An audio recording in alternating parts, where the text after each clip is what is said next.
Okay, if you clicked on this video, most likely you're dealing with CalPERS, the California Public Employees Retirement System.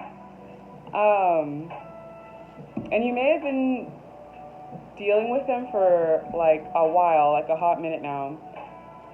And so you're probably an injured employee or retired employee, but for probably this a series of videos, it'll be an injured employee,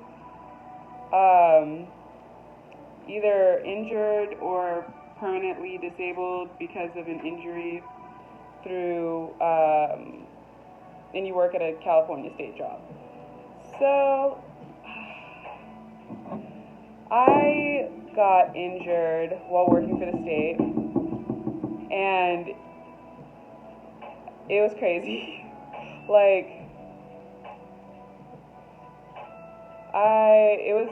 My injury happened in 2018, and it's 2024 right now.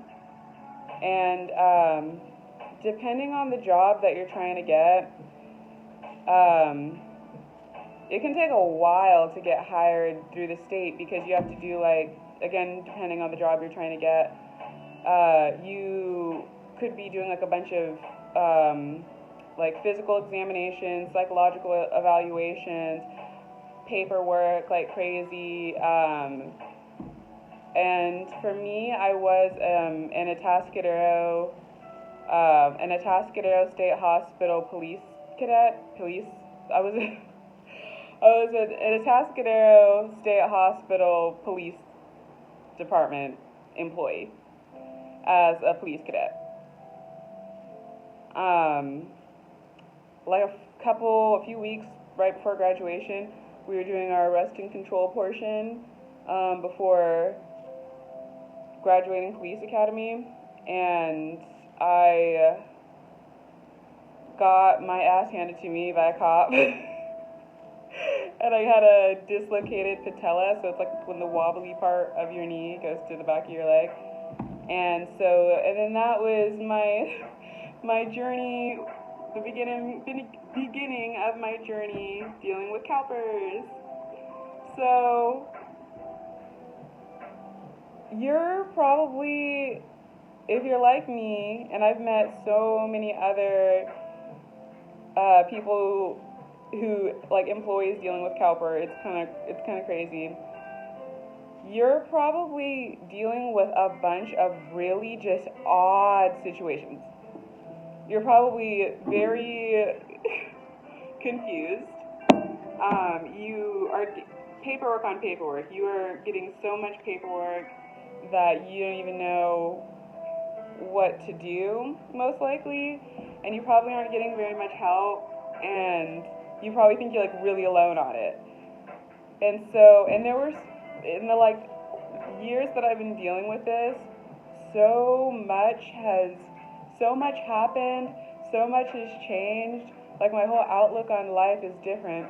And when I look back, I'm like, oh my God, I wish I would have known this stuff. I wish I lucked out, not really lucked out, it's honestly awful. I know a lot of other employees that were injured on state grounds or working a state job or career, and were going through the same situation or had gone through it. And a lot of them I know really personally, so I lucked out, and they helped me figure out a lot of the paperwork and what to do, and it was still really hard for me to figure everything out. And all while you're doing that, and trying to just get yourself sorted out, you're also trying your hardest to help heal from an injury, fix your body, and also, if you're trying to do this right, work on your mental, physical, emotional, spiritual health. Because yeah, so I just thought I'm gonna do a few videos on different tips that I would give for people dealing with CalPERS. And then after this, I was thinking I would just do simple things like show how to fill out paperwork, as much paperwork as I can, but like a lot of my paperwork has very personal information on it, so we'll see how that goes. But even if it's just I help a little bit, I did something. Uh, so this one's just like, this is just tips. This is not really anything too technical. So my first bit of advice, or my first tip, would be crying in the shower doesn't count. Like, you need to cry. You need to cry it out. Like, you know what? I'm going to have that be my second tip. My first tip or thing you should know is you are not alone. You're not alone. Unfortunately, there are so many injured and permanently disabled state employees. It's baffling. And that happens for a variety of reasons.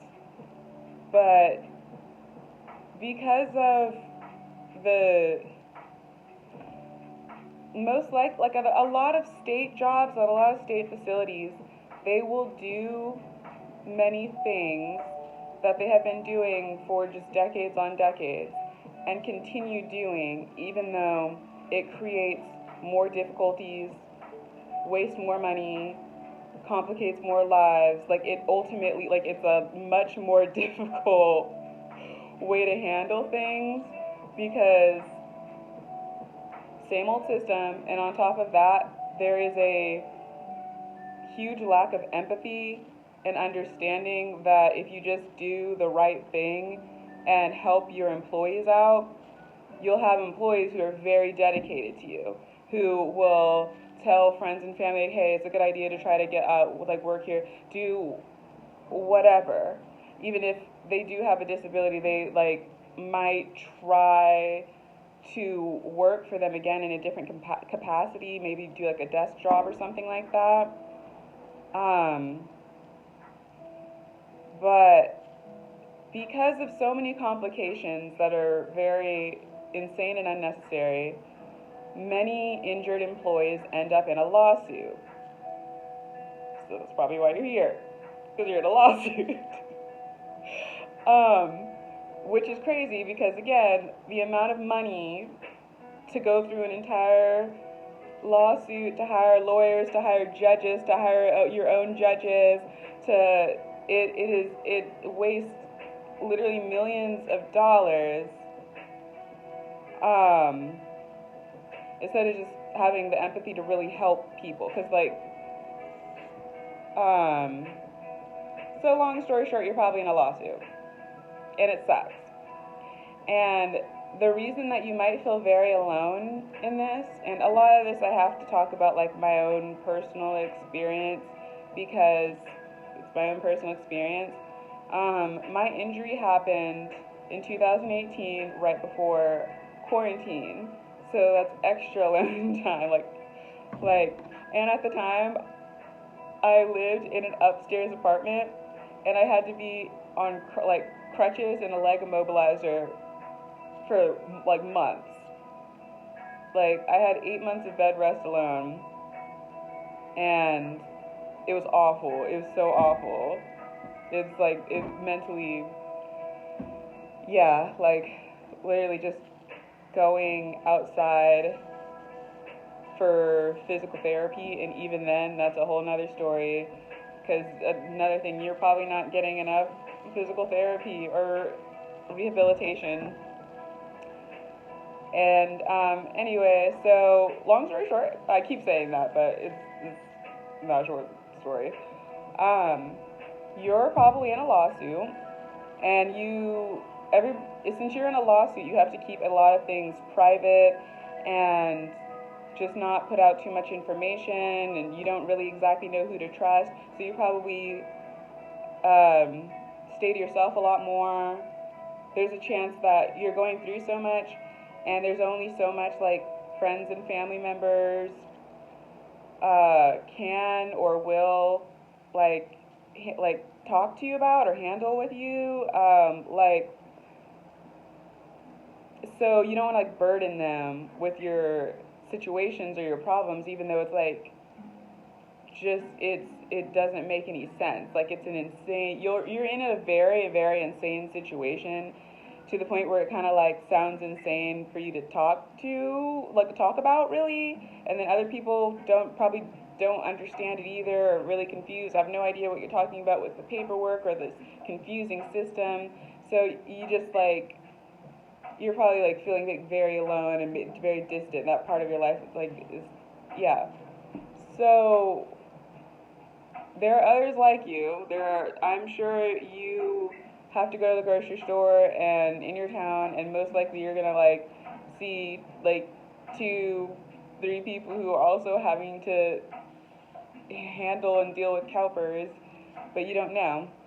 Maybe you can tell by them like looking down and depressed, but like so the only reason I talked to other people was like I had friends and family members who got injured on the job and had I can't really talk too much about their situations, their business, but I've known multiple people who've had like their whole like back broken, like their whole back just crushed, and you're already going through that. You're already going through like maybe PTSD from it, especially since for me the Atascadero State Hospital is a mental facility that's kind of like it's like a prison for men who have severe psychological issues, or if they like plead insanity and stuff. That's where they go, and it's like the worst of the like a lot of them are the worst of the worst. Either I don't want to say that because like people have wild upbringings and just turn out how they turn out. That's not an excuse to like harm another person, but a lot of them were in there. Yeah, okay, so goodness, fun stuff. All right, so with that, you are probably having just like your emotions are probably like all over the place. That's why I was saying let it out, because another thing that you may be dealing with are especially coworkers, unfortunately, especially coworkers, management, people at CalPERS, just people in your life. Just there's a high chance, for whatever reason, especially for their benefit, they will gaslight you into thinking that's not a big deal. Like you just like broke a leg, you just broke your back, you just were assaulted. It's not it's not that big of a deal. Like you just lost a limb, and it's like they'll care to a certain point, but when it comes to like the mental thing, a lot of people like don't get it, or they want you to seem like you're being crazy, so they don't have to pay for therapy for you or help you. Many times, if you're lucky at like certain state jobs, they'll maybe like pay for like 3 therapy sessions. You need more therapy than that. And it's yeah, because of how they like the treatment that you get, that really eats away at your mental health like a lot. Like I dealt with a lot of PTSD, and 50% of that was the injury, and the other 50% was the treatment and behavior of others, like before and definitely after my injury. And the whole time you just feel like you're being like really, really crazy. Like you're nuts for calling and faxing and doing whatever you can do, getting a lawyer, begging for physical therapy and mental therapy, like acupuncture, what literally, I'm sure you're kind of getting to a point of like desperation, in all honesty, because your body, this is another thing that you'll need to kind of register and deal with. Your body will never be the same after this. You may have to relearn how to walk, and it sucks.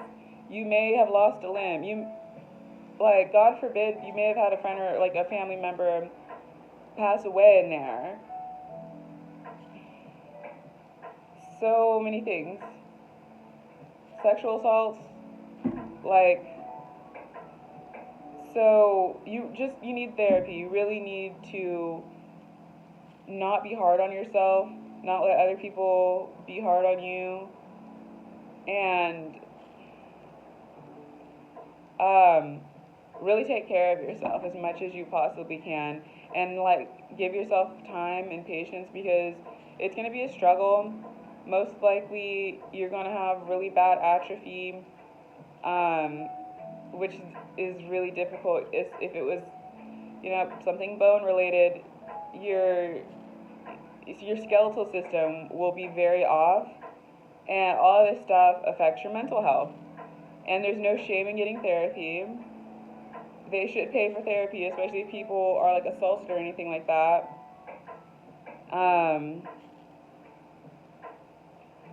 Unfortunately, and you would not believe this considering how it's presented, especially like when you are first a state employee and you get introduced to CalPERS and everything, you only hear the benefits. Like, you only hear how amazing and sparkly that they are. And so, especially if you're a good person, while going through this, I'm sure your first thought was, again, of course they're going to help me. I'm a state employee. Of course they're going to help me. Of course, like, why would they not want to right or wrong? Why would they not want to help me? And so you probably are too open. You're probably not really seeing like the red flags as much, because like, why wouldn't you had something awful happen to you? Maybe it was around a bunch of people. Why would you not receive help? Unfortunately, and all you hear is like, oh, CalPERS helps so much, like they pay this much every year to retirees and people with disabilities and stuff like that. But let's be honest, and this has been proven time and time again, they would rather waste money and waste resources, waste time to fight you so they can save money. It doesn't make any sense, but you kind of need to get used to it not making sense.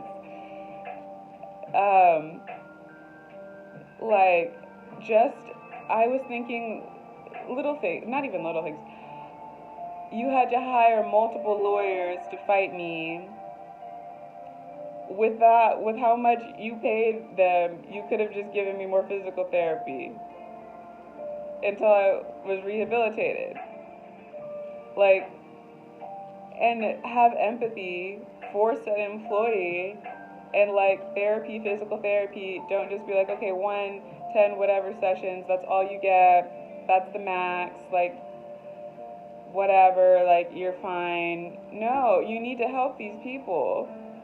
And then don't get surprised when they're not receiving help. They heal incorrectly or just are genuinely just beat up so bad and have a permanent disability. I cannot imagine having an employee, like having an assistant, and because of something involving me, something my fault, even if it was an accident, and them resulting in a permanent disability which destroys every aspect of their life. I cannot imagine not wanting to do everything in my power to help, and not just be like, you know what, no, I just, that money, I gotta save that, so I'm just gonna, just do. They tend to do what they need to do legally to like be okay. Like, they'll help you to the extent that they really legally have to not look horrific. So you're not being crazy, you're not getting help, and you're dealing with a bunch of stuff. This is why it's gonna have to be a serious, because there's just so much. The paperwork alone, the paperwork alone is absolutely insane and very complicated. And okay. So with that, my 100% like biggest tip or like piece of advice: keep a detailed paper trail. You need to keep a detailed paper trail. Think of what your idea of detailed in your head and just multiply that, like, by 20. So any emails that you get from doctors' offices, CalPERS, your job, save those into a file and make sure to save like a copy of that just in case something happens to your computer or whatever. So emails, save that. Any mail, save it. Just go to your local library, scan copies of pretty much everything. Many a times you'll get so many copies of the same paperwork for weird reasons, but for things that are really important or things that you only get one of, go and make copies and just like file it away, date it. Literally just go over to the Dollar Tree and get some like envelopes and just be like, and label them. Doctor's notes, so you have a very, very detailed paper trail. Because again, they're sick, and they want to not help you. They're not your friends. They're not there to help you. And keep everything very private. It sucks because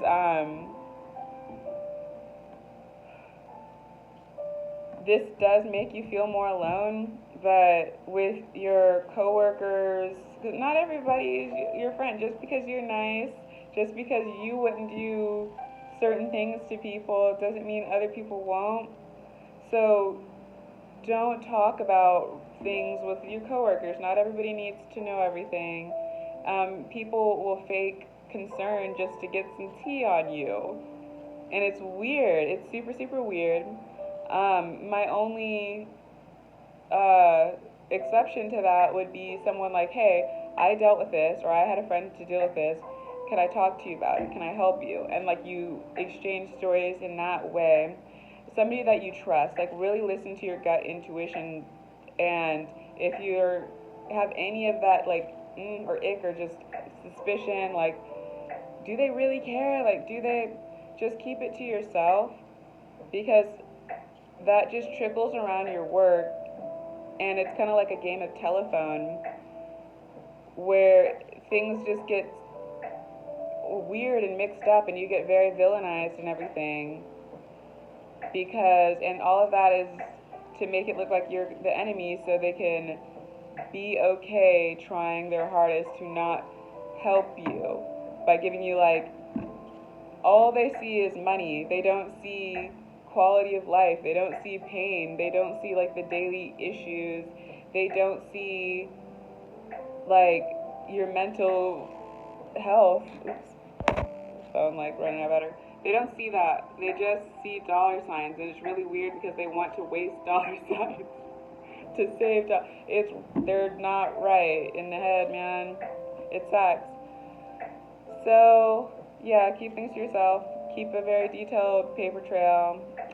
Save your money as much as you can, because I'm sure if you're like on like the disability there, unemployment or whatever, like or through the state, you're really not getting that much money, especially like when you consider like your bills and everything. You're probably like having some struggles with that, but anything that you can possibly save it. Don't have it in your head that like don't put things off like oh, they're gonna help me, no worries.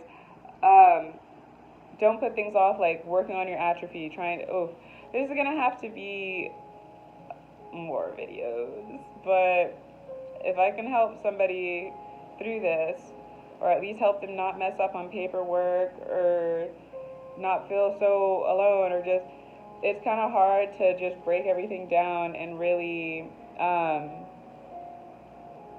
it's just, you're dealing with so much crazy. You're dealing with so much crazy, and I get that, but I'm gonna try my hardest to make it like a little bit more of an organized mess, a little more of a streamlined bit of chaos.